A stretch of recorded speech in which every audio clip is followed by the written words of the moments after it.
ఇక టీఎస్పీఎస్సీ ప్రక్షాళనలపై సర్కార్ ఫోకస్ పెట్టింది. అందులో భాగంగా కొత్త టీంను నియమించేందుకు కసరత్తు షురూ చేసింది.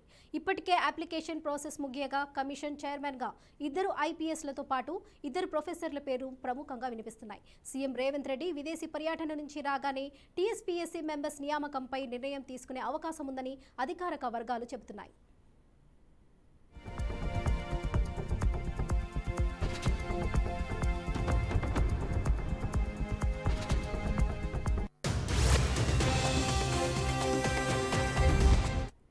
గత శుక్రవారం దరఖాస్తులను ఆహ్వానించగా నిన్నటితో గడువు ముగిసింది. టీఎస్పీఎస్సీలో చైర్మన్తో పాటు 9 మెంబర్ల పోస్టుల కోసం దాదాపు 200 మందికి పైగా దరఖాస్తులు వచ్చినట్లు తెలుస్తుంది.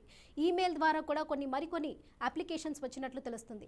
తెలంగాణ పబ్లిక్ సర్వీస్ కమిషన్ కోసం ప్రొఫెసర్లు, గ్రూప్ 1 ఉద్యోగులు, న్యాయవాదులు, సోషల్ వర్కర్స్, వీఆర్ఎస్ తీసుకున్న ఉద్యోగులు సైతం పోటీ పడుతున్నారు. ఇక నియామకాల్లో పారదర్శకంగా ఉండేందుకు రేవంత్ సర్కార్ టీఎస్పీఎస్సీ ప్రక్షాళనకు పూనుకుంది.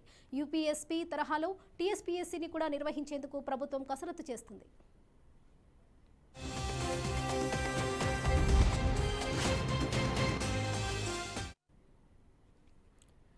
ఇక యూపీఎస్పీ తరహాలోనే టీఎస్పీఎస్సీని కూడా నిర్వహించేందుకు ప్రభుత్వం కసరత్తు చేస్తుంది. దీనిపై మరింత సమాచారం మా ప్రతినిధి వాసు అందిస్తారు.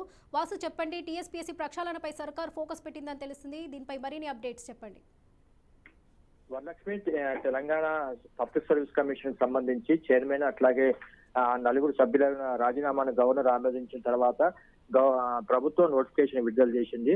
ఈ నోటిఫికేషన్ సంబంధించి నిన్న ఆఖరి తేదీగా నోటిఫికేషన్ ముగిసింది. దీనికి 200 మంది వరకు అప్లై చేసినట్టుగా మనకి సమాచారం ఉంది. ఈ నోటిఫికేషన్ లో ఏదైతే గైడ్ లైన్స్ పెట్టిందో ప్రభుత్వం, ఆ గైడ్ లైన్స్ లో ఉన్నటువంటి ఎవరైతే ఫిట్ అవుతారో ప్రొఫెసర్లు, రిటైర్డ్ ప్రొఫెసర్లు, అట్లాగే మాజీ ఐఏఎస్, ఐపీఎస్ అధికారులు కూడా అప్లై చేసినట్టుగా సమాచారం ఉంది. దానికి సంబంధించి ప్రభుత్వం కసరత్తు చేస్తుంది. వరలక్ష్మి.